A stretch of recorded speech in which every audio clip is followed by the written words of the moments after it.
¿Cómo les va? Bienvenidos. Casi no puedo caminar, ¿eh? ¿Cómo andan? Bueno, un día espectacular les quiero decir a todos. 9:02, estamos en vivo. La temperatura 19 grados, 2 décimas. Esto solamente a las 9 de la mañana. Imagínense lo que va a ser la tarde. Se espera una máxima de aproximadamente entre 25 y 26 grados. Y mañana viernes ni que hablar. Casi tiempo de verano, también sábado y domingo. Así que estamos de muy buen humor. Ya programando qué es lo que uno va a hacer el fin de semana, disfrutar. Pero hoy estamos aquí pegaditos al televisor porque vamos a hablar de cosas muy, pero muy importantes. Cosas que uno le parecen casi imposibles, pero va a estar aquí con nosotros en un ratito conversando el doctor Lilich, que es cirujano. Vamos a hablar del accidente cerebrovascular, de qué se trata, cómo se diagnostica, cuáles son los síntomas. Aparentemente hay 5 Cs que hay que tener muy, pero muy presentes entre todos. Vamos a averiguar de qué se tratan. Vamos a hablar de un tema muy, pero muy cotidiano y muchas veces poco tratado. Lamentablemente lo que genera terribles problemas de socialización a aquellas personas que la padecen. Hablaremos de la halitosis. ¿Te suena?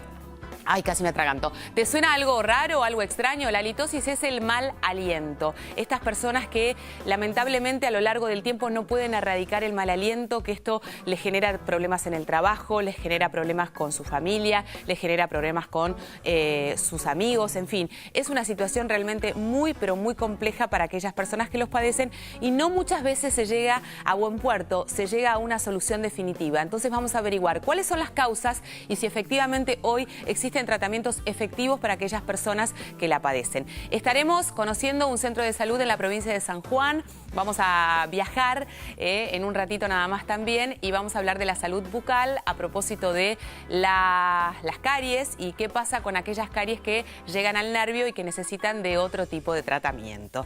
Recuerden que tiene una manera de comunicarse con nosotros a través del Facebook, que es www.facebook.com/Red de Salud. Allí pueden enviar todas sus consultas y sugerencias que Sergio a la cabeza y los especialistas del programa estarán respondiendo sus dudas. También tienen la posibilidad de enviarnos un mail a reddesalud@tvpublica.com.ar.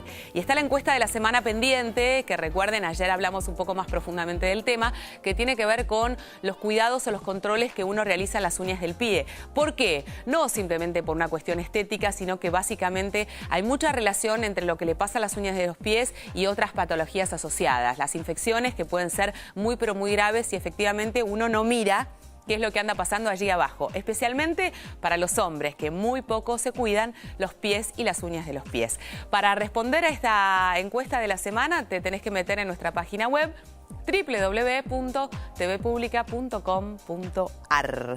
Bueno, me voy con Sergio. ¿Cómo le va? ¿De qué te reís? ¿Qué pasa? Me hiciste, cuando dijiste con Sergio a la cabeza, si están mis hermanos viendo la tele, se reirían en este momento, porque como de chiquito me decían cabezón. Me decían ¿en serio? Claro, como yo quería ser médico, me decían que iba a ser médico de cabecera.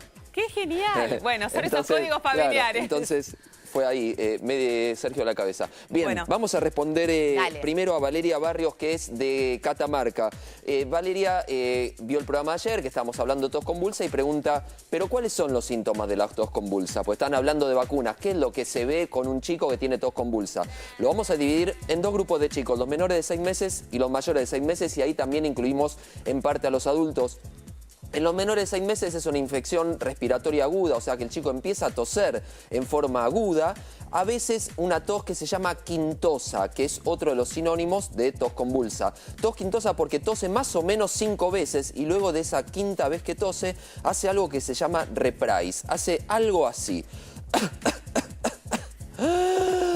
Como que no puede respirar, se queda sin aire, hace cianosis, se queda medio azul y a veces tiene convulsiones por eso, de ahí viene tos convulsa. O sea, es como que no le alcanza el aire para terminar de toser como querría. Y hace un mini paro respiratorio en ese momento. Perfecto. Se pone cianótico y ahí es donde hace la posible convulsión. Este es algo muy grave, por eso estos chicos se internan. Ahora en los mayores de 6 meses lo que pasa es una tos más crónica, de más días de evolución, a veces con expectoración, generalmente sin fiebre y que si uno no va y la busca no la encuentra y la trata como si fuera solamente un catarro. ¿Cuál es el problema de los mayores? Que generalmente hacen síntomas de tos, toman algún jarabe para la tos, que es lo que no hay que hacer, y son la fuente del reservorio que contagia a los más chicos. Claro. Por eso es importante consultar al médico y tener el calendario de vacunación completo al día. Y recordar lo que dijo la doctora Bisotti ayer, todas embarazadas con más de 20 semanas de embarazo se tienen que dar la vacuna triple bacteriana acelular. Y otra de las cosas que siempre rescata Carla y que es muy importante tenerlo en cuenta, si a vos por alguna circunstancia en particular se te pasó esa fecha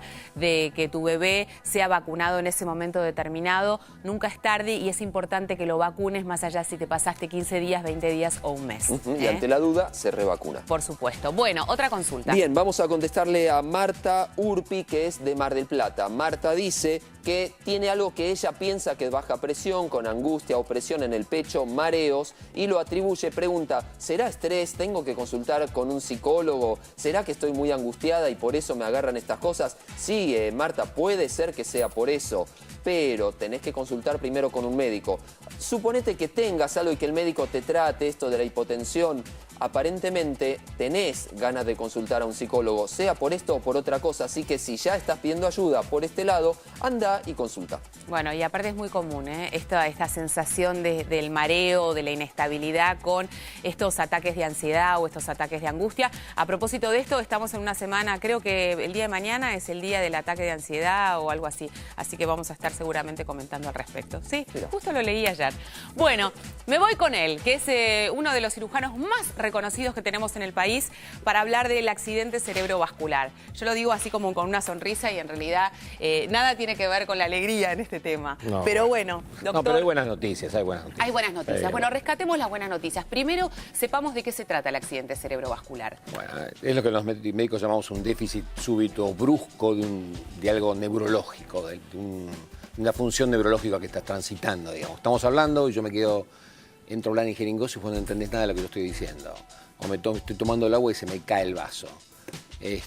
O vos me estás hablando y yo estoy mirando a ver qué pasa por ahí, se fue Dolores, no entiendo nada de lo que estás diciendo.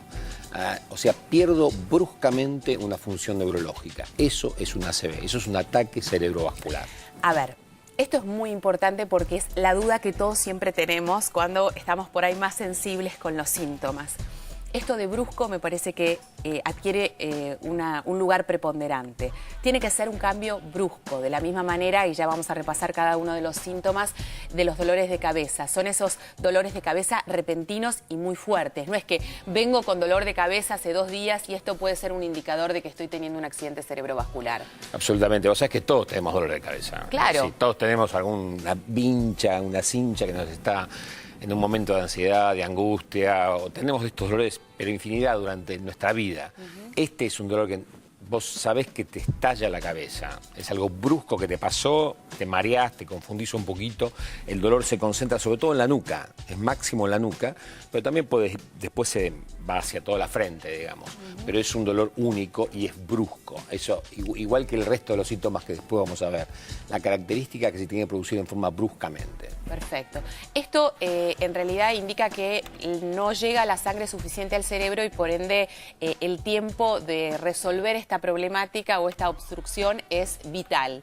Es importantísimo. Tenemos, como se le dice, las tres horas básicas o fundamentales para el médico, sí, claro, ¿no? Claro. Básicamente, mira, esto viste, los médicos clasificamos todo. Sí, y está muy bien que así sea porque nos resulta más fácil comprender. Por un lado, nos falta sangre. Sí. Es lo que nosotros llamamos isquémico.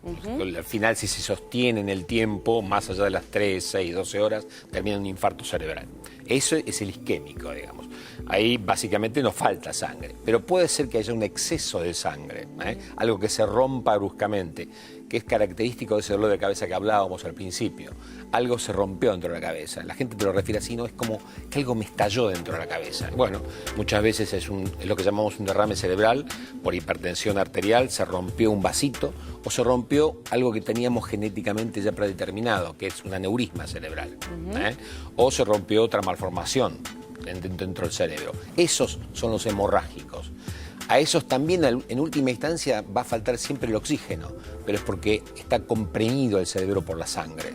Entonces, A, isquémico, es el más frecuente, 8 de 10. B, hemorrágico, 2 de 10 nada más. Recién vos vinculabas el tema de la hipertensión con el derrame cerebral. Efectivamente existen factores de riesgo porque cada vez escuchamos más de adultos jóvenes que lamentablemente sufren o tienen este tipo de accidentes cerebrovasculares. ¿Por qué? Y si efectivamente algo estamos haciendo mal para aumentar esta preponderancia. Sí, por supuesto. Estamos haciendo mal un montón de cosas. Hacemos bien muchas cosas, pero algunas las hacemos mal. A ver. Mira, de toda la gente que sufre una ACV, un ataque cerebrovascular, casi el 70% es hipertenso. O sea, la causa fundamental. Si nosotros atacamos la hipertensión, estamos atacando el centro del ataque cerebrovascular. Es muy importante. Escucharon bien, ¿no? El 70% de los accidentes cerebrovasculares están relacionados con hipertensión. Menos sal. Mucho más sencillo que tratar de sacar esa costumbre de ponerle sal antes de probar la comida. Sí. Controlar todo lo que es el sedentarismo. Yo venía hoy acá en este día que vos decías que es fantástico, sí. Veía a la gente corriendo, la gente moviéndose. La gente en movimiento es una vacuna sensacional contra la ACV, porque la segunda causa por la cual están aumentando los ataques cerebrovasculares es que aumentó la obesidad, aumentó el sedentarismo, aumentó la diabetes, que se asocia mucho también. Así que todo lo que sea que la gente se mueva va a disminuir la cantidad de ACV. Pero vos sabés que el sedentarismo aumentó en todo el mundo. Obviamente, el sedentarismo, la hipertensión, la diabetes y la hipertensión, nosotros insistimos mucho cada vez que hablamos de este tema, que hay un alto porcentaje de personas que no saben que son hipertensas. Y esto es justamente la principal problemática y por ende no se tratan o no modifican conductas porque piensan que no tienen problemas de hipertensión. Absolutamente. Bueno, ahí los médicos tenemos también una responsabilidad, los médicos, los comunicadores. Sí. Es fantástico que ustedes tengan una hora dedicada a la salud de la gente y a enseñarle a la gente. No hay nada mejor que prevenir y educar. Si nosotros educamos a la gente, si la gente sabe que tiene que ir al médico, controlarse la presión, no solamente aquel que tiene 170 y 100, digamos, sino la prehipertensión, que es apenas el que tiene 10 milímetros de mercurio para arriba en la diastólica o para arriba en la sistólica.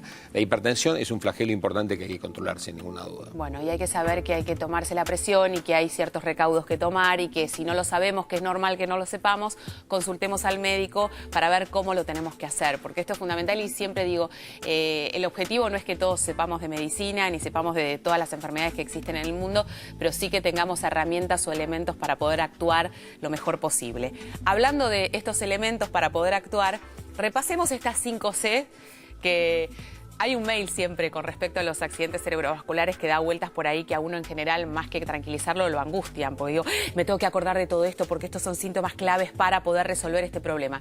¿Qué cosas son fundamentales para saber? Bueno, tenés que saber que la 5C es una regla mnemotécnica como tantas otras que teníamos cuando estudiábamos en el colegio, etcétera, etcétera. Es para simplificarle a la gente el conocimiento. Nadie tiene obligación de saber todo, nadie nació sabiendo todo.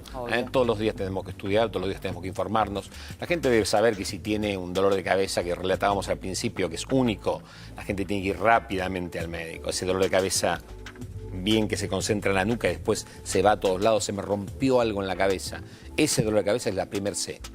Digo, también es importante saberlo, es distintivo este dolor de cabeza. Es un dolor de cabeza que uno se da cuenta que es un dolor de cabeza especial. Absolutamente. Distinto. Absolutamente. Perfecto. No es ese dolor de cabeza que todos tenemos todos los días, no tiene nada que ver. Cuando uno lo tiene sabe que estalló algo en la cabeza.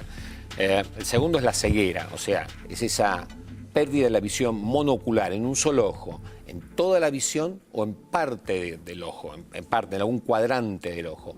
O también puede ser que uno bruscamente empiece a ver doble. Vos de repente no ves una cámara ahí si no tenés dos cámaras, o tenés dos contornos en forma brusca de vuelta. Eso está indicando, la primera arteria que sale de cuando la famosa carótida entra al cerebro es la arteria oftálmica, que es la que va al ojo. O sea que si algo está viajando por la sangre, por la arteria esa, por el gran canal de la arteria carótida, va a ir primero a parar a la oftálmica y entonces va a impactar en la visión directamente. O sea, la ceguera es la segunda C. Ustedes recuerdan que Verónica Perdomo, que como ustedes saben, todo el mundo ya sabe públicamente que tuvo un accidente cerebrovascular, ella da cuenta que el primer signo visible que ella donde pudo pedir ayuda fue que estaba mirando televisión y que de golpe vio la mitad de la pantalla era negra. Y ahí le dijo a su marido, algo definitivamente pasa porque la mitad de la pantalla la veo negra. La otra C es una C que tiene que ver con la confusión en la palabra, digamos. Sí. En la expresión o en la comprensión de la palabra. ¿Nosotros nos damos cuenta o se da cuenta el que está con nosotros? A veces nosotros nos podemos dar cuenta, pero la mayoría de las veces se da cuenta la gente que está con nosotros. Perfecto. No entiende, decir, este tipo que está hablando, no entiendo nada. Vos decís, ¿qué le está pasando al doctor Lilic? O a veces... Es como... y vos estar pensando que estás hablando claramente y no es así. O hablas, digamos, también puede ser que tu expresión sea adecuada en términos de sintaxis, pero no tiene nada que ver una palabra con otra que estás diciendo. La incoherencia. Claro, eso tiene que ver con qué áreas con qué áreas de asociación en el cerebro se están afectando en ese momento. La otra cosa es la comprensión, que yo no entiendo nada de lo que vos me estás diciendo, por lo tanto mi conducta no va a tener nada que ver con lo que vos estás haciendo. O sea que vos la vas a detectar. Esta confusión, esta C de confusión, tiene que ver con la expresión o la comprensión de la palabra. Fenómeno. La que nos viene, la otra es la del cuerpo, que esta es muy importante. Tiene que ver con dos cualidades muy importantes del cerebro, la sensibilidad y lo motriz. El hecho de que yo siento que esto está frío o se me cae el vaso. Esa es la C de cuerpo, digamos. Más frecuentemente lo vamos a ver en la mitad de la cara. Es algo, un adormecimiento, un cosquilleo que me pasa en la mitad de la cara o me pasa en la mano, brusco, de vuelta, totalmente brusco. O de repente estoy caminando y perdí la fuerza y me caí. Perdí la fuerza en la mitad del cuerpo. Eso es cuerpo. Ahora, todas estas C, ¿deben estar combinadas o con una sola C es motivo de consulta y debo ir inmediatamente? Muy buena al la médico? pregunta. A veces se combinan, pero la mayoría de las veces el inicio es nada más que una C. Nada más que una C. Y como le pasó a Perdomo, es decir, si vos tenés un problema en la visión, ya no esperes demasiado más. No esperes a que aparezca otra C, digamos, con esa es suficiente. No esperemos las 5C. Exacto. Y la última se refiere a la caminata, el trastorno del equilibrio. Si de repente se nos mueve todo, nos falta superficie, tenemos que ampliar la base de sustentación. Eso es algo que nos está pasando en una zona del cerebro que está acá atrás, que se llama cerebelo, la fosa posterior, que está afectando una de las arterias que va por dentro de la columna, por eso se llama vertebral, y que está dando síntomas ahí atrás, que tiene que ver, nosotros pusimos caminata, con el caminar, con los trastornos del equilibrio. Y yo acá quiero hacer una consulta específica, que tiene que ver con esto de la pérdida de equilibrio, con los mareos. Muchas veces uno padece de estos síntomas y efectivamente al no ser bruscos y no aparecer de manera repentina, descarta inmediatamente que esto sea parte de una de las sedes del accidente cerebrovascular. Pero ¿son motivos de consulta? Efectivamente, ¿cómo se produce esa obstrucción o ese derrame? ¿Es un proceso lento o es un proceso repentino? ¿Se entiende lo que quiero decir? Sí.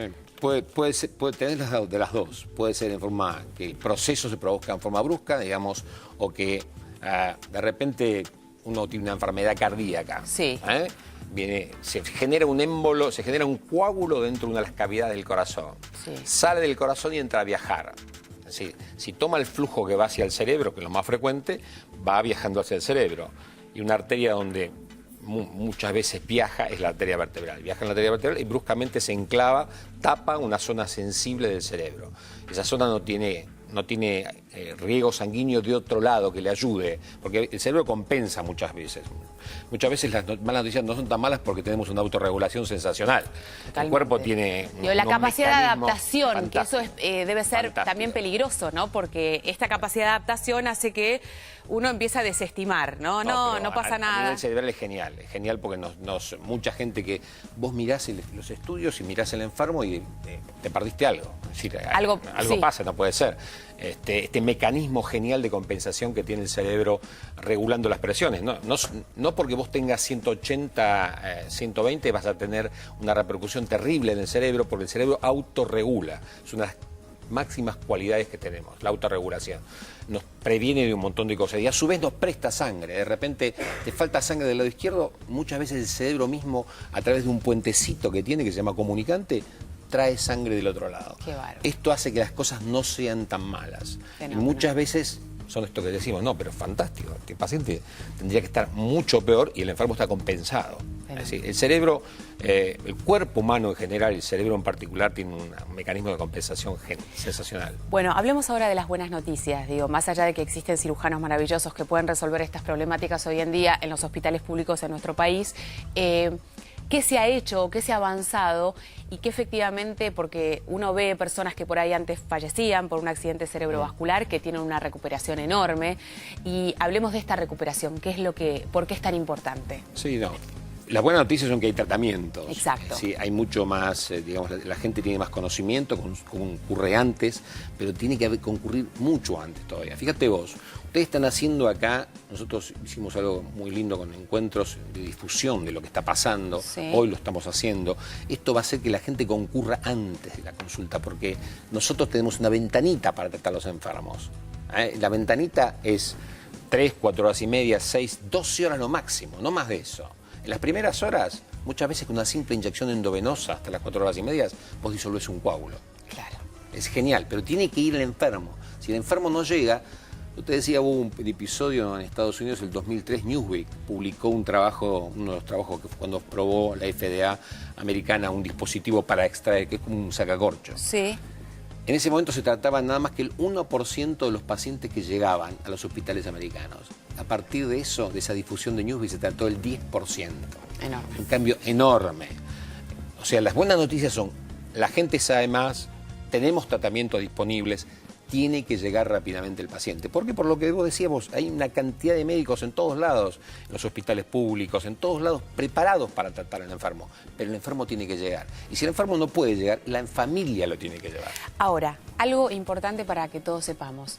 ¿Se puede ir a cualquier centro de salud frente a alguno de estos síntomas, alguna de estas C?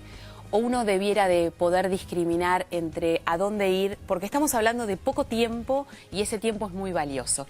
Nos está mirando una persona que vive, por ejemplo, no sé, en Adrogué, en Loma de Zamora, y dice, bueno, tengo que destinar 1 hora de viaje. ¿A dónde voy? Frente a esta circunstancia o estos síntomas, ¿dónde elijo ir?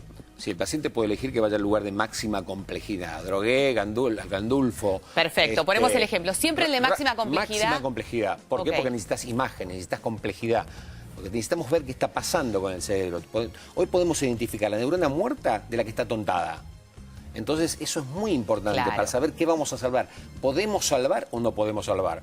Porque como dice la gente, a veces el remedio es peor que la enfermedad. Si nosotros mandamos sangre a un lugar donde ya está todo lastimado, todo necrosado, esa sangre va a lastimar más todavía. Claro. Entonces es muy importante saber esto. Entonces, frente a un accidente cerebrovascular, elegir siempre el centro de salud de máxima complejidad. Si no hay, al médico más cercano. El médico hoy en día, la difusión se hizo también en los congresos médicos, en las revistas, o sea, el médico sabe exactamente qué es lo que tiene que hacer. Sí, absolutamente. Bueno, esto también es importante porque siempre sentimos, cuando hablamos de ciertas patologías, que muchas veces por ahí los médicos no saben identificarlas claramente y esto se transforma en una pérdida de tiempo para el paciente y por ende la posibilidad de no ser tratado con... Nuestros colegas hoy están informados, la Federación Mundial de Stroke ha hecho un trabajo fantástico, la Organización Mundial de la Salud, los ministerios, se ha trabajado intensamente. Por supuesto siempre hay más cosas para hacer, tenemos que hacer más cosas. Ni hablar, obvio. Hoy tenemos ambulancia que te va a buscar y en el camino te hace el diagnóstico, tiene imágenes, un tomógrafo metido dentro de una ambulancia. Hay redes en Alemania, en Inglaterra que te arregla, la ambulancia te va a buscar, porque esto es importante, saber si el enfermo sangró o no sangró, porque saber si el ataque cerebrovascular fue con sangre o fue sin sangre. Claro. Fue con sangre, no podés inyectar nada. Claro, el tratamiento es uno u otro, totalmente distinto. Es fundamental. Y aparte ya por la ambulancia vos podés ir diciéndole al médico que está en el hospital en la base, mira, tengo un enfermo, tal y tanto, está descartado que tenga diabetes, porque ya le hice la sangre, no tiene hematoma, prepará rápido el catéter para sacarle el coágulo dentro del cerebro. Una maravilla. Gracias, doctor Lili. No, un placer haberlo tenido. Bueno, tenemos que hacer la primera pausa. Después de la misma estamos hablando de un tema enorme, la litosis. Ya venimos. Afuera llueve, mientras adentro hay sol. Afuera llueve, si es una noche sin luna o si es otro día sin sol, si no me